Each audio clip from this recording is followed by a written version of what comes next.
धर्म, वैदिक धर्म, आर्य धर्म, सनातन धर्म, क्या है इन धर्मों में अंतर? क्या ये सब एक ही धर्म है या इनमें कोई अंतर है? आज के इस वीडियो में हम आपको सनातन धर्म की सत्यता का बोध करवाएंगे। चलिए शुरू करते हैं आज का ये वीडियो। और अगर आपने अभी तक हमारे चैनल को सब्सक्राइब नहीं किया है तो चैनल को सब्सक्राइब कीजिए, और आपको वीडियो पसंद आए तो इस वीडियो को लाइक और शेयर जरूर करें और अपने सनातनी भाइयों को भी इसके बारे में बताएं। वेदों में लिखा है ईश्वर अजन्मा है। ईश्वर तो एक ही है, लेकिन उनके रूप अनेक हैं। उस एक को छोड़कर उक्त अनेक के आधार पर नियम, पूजा, तीर्थ आदि कर्मकांड को सनातन धर्म का अंत नहीं माना जा सकता। यही सनातन सत्य है और यही सनातन धर्म है। यह एकमात्र ऐसा धर्म है जो आदि अनंत काल से चला आ रहा है और यह हमें परब्रह्म और मोक्ष का मार्ग बताता है। यह हमें किसी चीज का लालच नहीं देता, बल्कि यह हमें उन लालची चीजों से मुक्त होने का मार्ग बताता है। सनातन धर्म के इतिहास को यदि वेदों के अनुसार जाना जाए तो ऋग्वेद में सनातन धर्म की कुछ इस तरह से व्याख्या की गई है। सत्यम शिवम सुंदरम, जिसका पूरा अर्थ है यह पथ सनातन है। समस्त देवता मनुष्य इसी मार्ग से पैदा हुए हैं तथा प्रगति की है। हे मनुष्य, आप अपने उत्पन्न होने के आधार रूपा अपनी माता को विनिष्ट न करें। वेदों के अनुसार सत्य सनातन है। ईश्वर ही सत्य है, आत्मा ही सत्य है, मोक्ष ही सत्य है, और इस सत्य के मार्ग को बताने वाला धर्म ही सनातन धर्म भी सत्य है। सनातन मतलब जो शाश्वत है, सदा के लिए सत्य है। जिन बातों का शाश्वत महत्व है वही सनातन कहा गया है।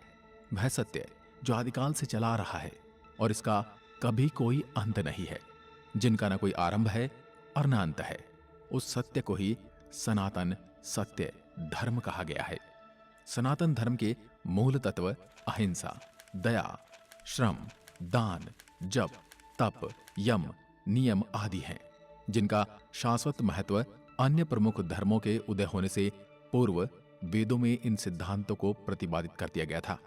वैदिक या हिंदू धर्म को इसलिए सनातन धर्म कहा जाता है क्योंकि यह एकमात्र धर्म है जो ईश्वर, आत्मा और मोक्ष को तत्व और ध्यान से जानने का मार्ग बताता है।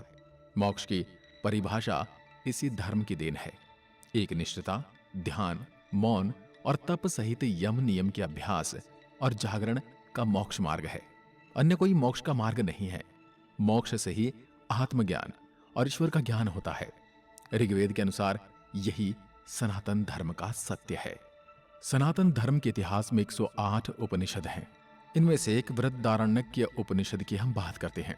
इसमें लिखा है अस्तो माह सद्गमय, तमसो माह ज्योतिर्गमय, मृत्योर्मा अमृतम गमय।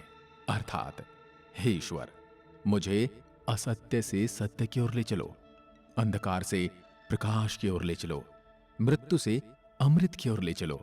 जो लोग उस परम तत्व पर ब्रह्म परमेश्वर को नहीं मानते हैं वे असत्य में गिरते हैं। असत्य से मृत्युकाल अनंत अंधकार में पड़ते हैं। उनके जीवन की गाथा भ्रम और भटकाव की ही गाथा सिद्ध होती है। वो कभी अमृत को प्राप्त नहीं करते हैं। मृत्यु आए इससे पहले ही सनातन धर्म के मार्ग पर आ जाने में ही भलाई है, अन्यथा अनंत योनियों में भटकने के बाद प्रलय काल के अंधकार में पड़े रहना पड़ता है। ऐसा हमारे बृहदारण्यक के उपनिषद में लिखा है। इन्हें 108 उपनिषदों में से एक उपनिषद है और जिसे ईश उपनिषद के नाम से भी जाना जाता है। इसमें लिखा है सत्य 2 धातु से मिलकर बना है, सत और तत्। सत का अर्थ है यह और तत् का अर्थ है वह, दोनों ही सत्य हैं। अहम ब्रह्मास्मि तत् वामसि, मतलब मैं ही ब्रह्म हूं और तुम ही ब्रह्म हो। ये संपूर्ण जगत ब्रह्ममय है। ब्रह्म पूर्ण है, यह जगत भी पूर्ण है। पूर्ण जगत की उत्पत्ति पूर्ण ब्रह्म से हुई है। पूर्ण ब्रह्म से पूर्ण जगत की उत्पत्ति होने पर ही ब्रह्म और पूर्णता में न्यूनता नहीं आई, वह शेष रूप में भी पूर्ण ही रहता है। और यही सनातन धर्म सत्य है। जो सत्य सदा सर्वदा निर्लिप्त, निरंजन, निर्विकार और सदैव स्वरूप में स्थित रहता है, उसे सनातन शाश्वत सत्य कहते हैं। वेदों का ब्रह्म और गीता का स्थित प्रज्ञ ही शाश्वत सत्य है। जड़, प्राण, मन, आत्मा और ब्रह्म शाश्वत सत्य की श्रेणी में आते हैं। सृष्टि व ईश्वर अनादि, अनंत, सनातन और सर्वभूपी हैं।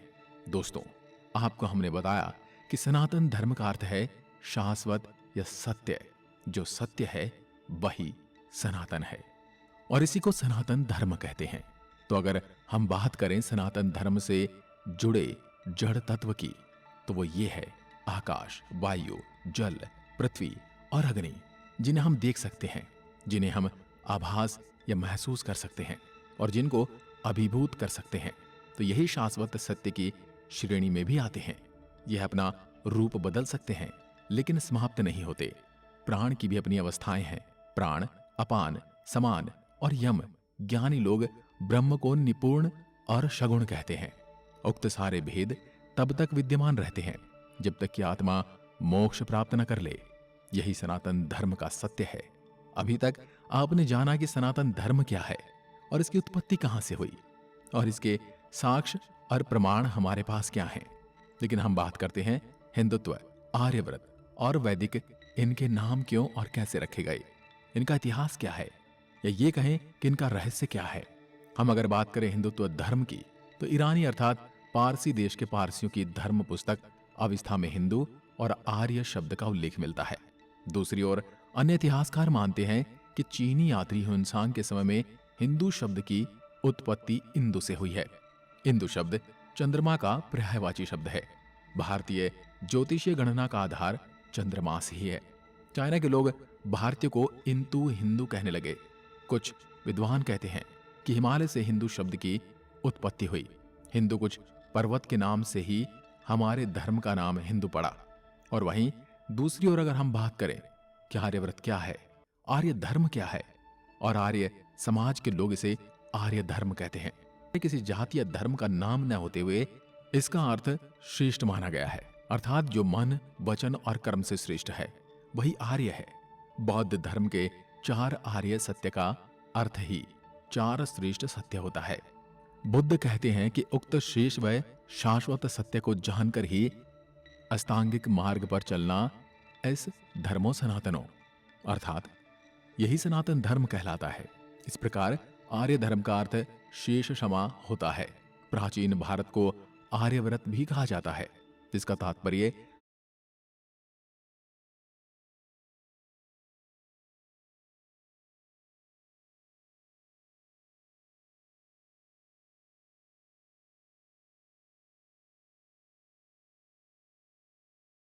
शेष जनों की निवास भूमि था, जिसका तात्पर्य शेष जनों की निवास भूमि था सनातन मार्ग। दोस्तों, जब विज्ञान प्रतीक वस्तु, विचार और तत्व का मूल्यांकन करते हैं, तब इस प्रक्रिया में धर्म के अनेक विश्वास और सिद्धांत धराशाही हो जाते हैं। विज्ञान भी अभी तक सनातन धर्म को पूर्ण रूप से जानने में सक्षम नहीं हुआ है, किंतु वेदांत में उल्लेखित जिस सनातन धर्म की महिमा का वर्णन किया गया है, विज्ञान धीरे धीरे उससे सहमत होता हुआ नजर आ रहा है।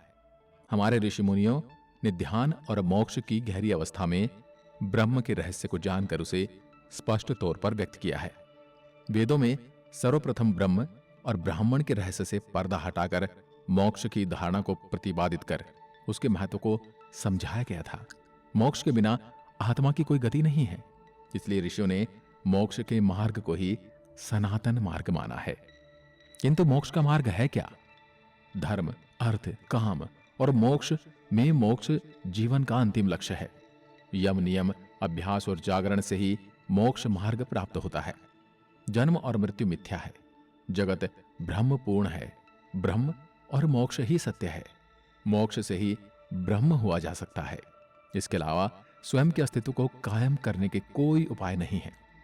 ब्रह्मा के प्रति समर्पित रहने वाले ब्राह्मण और ब्रह्म को जानने वाले ही ब्रह्म ऋषि और ब्रह्म को जानकर ब्रह्ममय हो जाने वाला ही ब्रह्मलीन कहलाता है। सनातन धर्म ही एक ऐसा धर्म है जिसका कोई विरोधाभास नहीं हो सकता, क्योंकि सनातन धर्म के सत्य को जन्म देने वाले अलग अलग काल में अनेक ऋषि हुए हैं।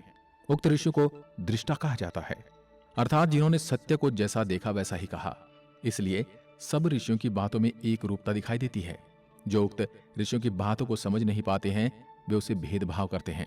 भेद भाषाओं में होता है, अनुवादों में होता है, संस्कृतियों में होता है, परंपराओं में होता है, सिद्धांतों में होता है, लेकिन सत्य में कभी भेदभाव नहीं होता।